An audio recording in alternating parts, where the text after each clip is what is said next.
Update: Coworker cut my hair after saying my hair would look great shorter. Original post: I work remote, and thus I can do whatever I like with my clothes and hair. I love it, even though I'm a bit new to it. We have an office in my city where we have events, and some non-remote workers are based there. My coworker Terry works remote, and we meet every Thursday morning to interface for projects that cross over our departments. Since I've met him, he has always had comments on my hair and clothes, but it's whatever. He often says that my big curly hair would look a lot better short, and even showed me a photo of his wife, who has hair like mine but wears it really short. I just don't like my hair short. Sue me. So I just go, not for me, I'm afraid. We have a holiday party next week, so I volunteered to help set it up. Not because I'm some great nice person. Mind you, I get paid extra and get extra vacation days, and the Caribbean is calling me LOL. Terry is also helping. He had some scissors and showed us with aluminum foil how cutting it can make scissors sharper. He kept saying, "It cuts so smooth," and kept cutting random stuff, and then he grabbed some of my hair and cut it. It was me, him, and his teammate, and it quickly escalated. HR, of course, was notified. He says he didn't mean to, but just got wrapped up in it and let his intrusive thoughts win. He says he's on the spectrum and he's incredibly sorry. A coworker told me he is saying I must hate him and that he's been depressed since. HR is pulling me into a meeting tomorrow, and per our policy, they explicitly say what the meeting is about, what my thoughts are, and how I would like to move forward.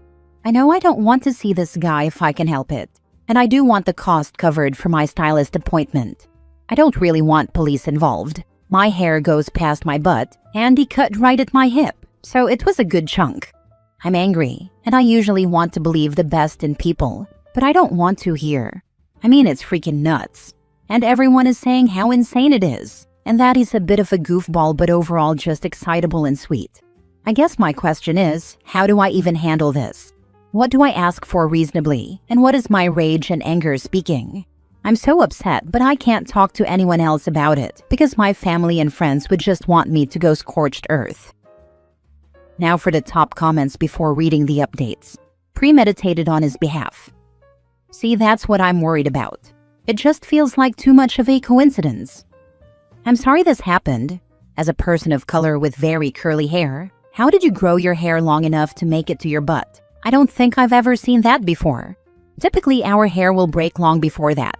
This potentially adds a new level of messed up to what this guy did.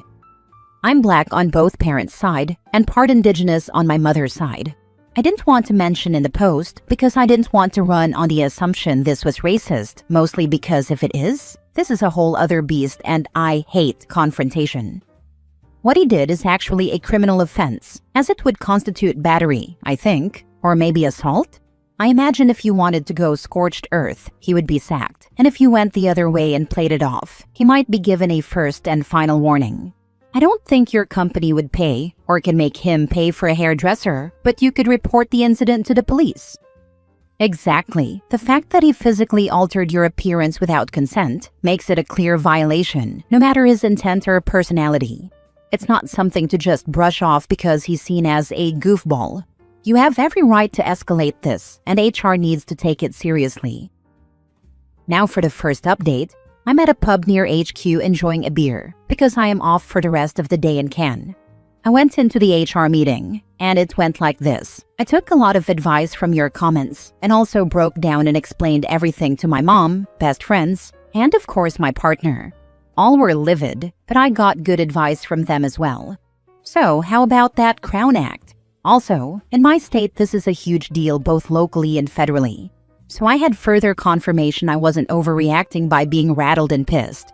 I preemptively sent a formal email to HR asking for the records, as this is a police matter, and requesting their cooperation. That got attention, and now instead of just meeting with a rep from HR, the meeting changed by the time I logged on this morning, to include new names added to the calendar invite. I sat down with Anne, who is my direct supervisor, Gary, the HR lead, and Leon, who is the supervisor of the offender. First was a long apology. Very HR. This should never have happened, and we take these matters very seriously, etc. Then they talked about what they've already done. He is currently suspended, written up, and if he returns, He will need to do mandatory training. This has all been documented with witness statements that will be shared with me. I am given the option to work directly with Leon now on matters that branch from my department into his. They reminded me that my job offers free therapy through an online program, but I am already in regular therapy, so they offered to cover this month via reimbursement. I am given paid leave through January 6th, effective as soon as I walked out of the meeting. I will still be paid for my time on the party and the bonuses promised to me for working on it, but I will no longer be required to assist with prep going forward. Then they gave me the floor, asking what, if anything, more I wanted done. How was I? I started with thanking them for their attention on this matter. I mentioned that while I do want to believe the best in people, it bears noting that this can be viewed as assault and possibly racially driven. I explained that ethnic hair takes a lot to maintain, and as a Black woman, I do a lot to ensure its health and length. I reiterated his repeated comments about my hair and how I felt this might have been targeted and that I never want to be around this man again. I said I would be filing a police report due to the seriousness of him not only touching me without permission, but using a dangerous object to cut my hair. I then said that I'd sent images to my hairstylist and expected to be reimbursed for the services needed to manage my altered hair. They asked how much that might be, and I said I wasn't sure, as I have an emergency appointment this Saturday. Anne spoke up and said that might not be possible, but phrased it to Gary as a question. Gary said he would need to look into it, but Leon spoke up and said that he, as a Black man, would be shocked if they didn't cover this, and reinforced my point that Black hair care is expensive and time-consuming. He spoke of the company culture and how we are supposed to not only be against discrimination, but claim to be anti-racist. It wouldn't be right to not make this right because OP is being so calm right now, and I'm impressed because that's some next-level racism from where I sit. I confirmed that I am shaken and very, very angry, but also a professional, and I wanted the meeting to be productive. Ultimately, Gary gave me a tentative yes, and I requested an email confirming all the points and promises made in this meeting. I received that about an hour ago, with confirmation that I need only send an invoice or receipt to Gary. In the meeting, I was told that an email had been sent directly to HR but addressed to me from the man who cut my hair. They said I didn't have to read it, but they would send it to me if I wanted. I did, at least for the sake of having confirmation and a confession in writing. All in all, I think things went okay under the circumstances. I did show them the damage to my hair, and Leon was visibly pissed. I honestly think the guy will eventually be sacked. If not for this, then for literally any other reason, based on his boss's reaction. Last night I cried about my hair. At the time I felt like I was being a crybaby. It's just hair at the end of the day. But it occurred to me that it's a big part of me and my identity, and it connects me to my indigenous roots. I said that in the meeting too, but it's just heartbreaking. Nothing is undone. My stylist said based on the photos, I will need to at least trim a bit off the bottom. A commenter suggested a smile shape, so I suggested it to my stylist. We'll see. My mom, who is easily the best mom in the world, texted me right before my meeting ended to ask how it went, and I told her everything I told you all. She said she was proud of me for standing up for myself and urged me to alert the police. So I will. She wants me to sue also, but is only lightly suggesting it. It just sounds stressful, and this was already traumatic, so I think I'll worry about that after the holidays.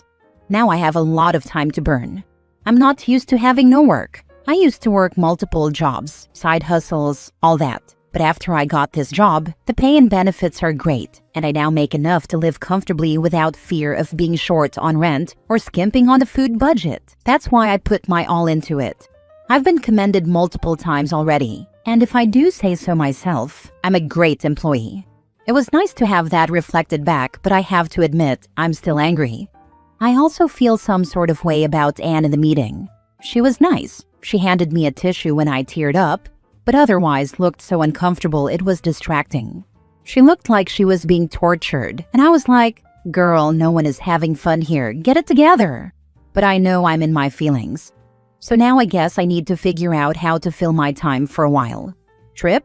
Decorating? New hobby? Old hobby? Thoughts? I could use suggestions. Lastly, it occurs to me that a lot of folks in the comments have been following my insane life, so I wanted to thank everyone for the DMs with uplifting words, jokes, hair care suggestions, and the like. It really makes this crappy situation easier. So from my heart to yours, I wish you all a lovely holiday. I know they can be hard for many people. Hopefully you can find a little joy regardless. Leon sounds like the only one with their head on straight there. And acting like she's the victim while you're literally dealing with assault is peak corporate awkwardness. I'm very grateful for him speaking up. I honestly was a little wary of him at first because he used to love that guy. They hung out outside work, though I don't know if they're very close or just work buddies. I'm glad also he spoke from the experiences and place of being a Black person, knowing the cultural and practical ins and outs to help me through talking through it. He really came through. I owe that guy a gift basket or something. Is that what people do? Give gift baskets? Lol, I don't know, maybe just some wine or something. Girl, just relax. Decorate for the holidays, if you haven't already, and do something you've always wanted to do but never have, either because of jobs and/or money. It's been a stressful several days, so enjoy your time off. Also, I don't know how to feel about Anne being uncomfortable either. Like, you said she's your direct supervisor, and that Leon is the supervisor for the man who assaulted you? If that's the case, then where the hell was she in that meeting? Why was Leon advocating more for you than she was? It definitely feels like she didn't have your back in there, which is kind of icky. I mean, maybe an explanation could be if she's young or white or new, that maybe she was nervous about speaking up. But again, if that's the case, then why is she in a supervisory position? Weird vibes. So I'm glad they gave you the time off, so that you don't have to be around her for a while. Right? I was pretty let down. Anne is white, I think, but has an adopted kid who is Black, so I was confused.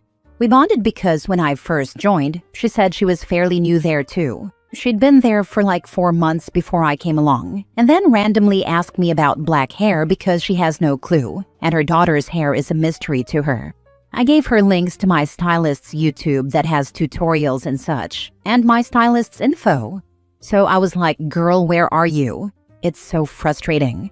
She's normally quite vocal and is a huge anti-racism poster on her socials. Her partner is a person of color too, just not Black. Ugh. Edit/mini update. I wanted to quickly update now that the day is over. I spent most of my day doing things that bring me joy. I randomly went to the museum, had an espresso martini, etc. But first, I finished moping at the bar I was at and reported it to the police. It was stressful, but I wanted it out of the way. As my lawyers strongly suggested I do so now in the event that I sue later. I did check my email and read his email to me that was funneled through HR. There's a very clear admission of what happened. He had very odd reasoning and repeated intrusive thoughts, and noted he is on the spectrum. He also mentioned that remote work saved him because he's awkward and just wants to be friendly, but admits he took things too far. Last story. My grade 1 teacher tried to tell my mom I never did homework.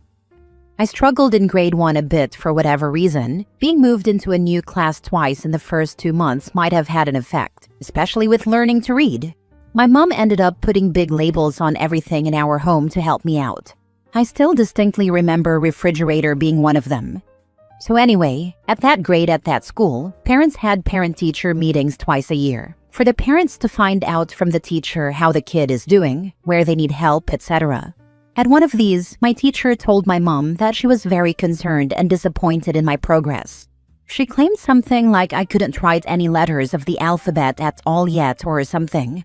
Side note, apparently mom was told that it will be fine as long as OP can read and write by grade 5. The teacher then told my mom that I had never handed in a single piece of completed homework. The homework mostly being activities to practice writing letters. They were all in a single thinnish book we were given at the start of the year. My mom was confused. She was sure I'd been doing the homework. The teacher was adamant, no, I had done none of the homework. My mom said, well, can we have a look now? I can see you have the homework books on your desk here now. Can we pull out OP's and see where the problem is? They pulled mine out of the pile and opened it up. Not only was every single page completed that should have been, but each page had been set out with space for the parent's signature to show they had seen that the page was completed, and the teacher's signature to show when they reviewed the homework that had been handed in. Obviously, the work had been handed in. The teacher had the book on her desk. Every page also had my mother's signature.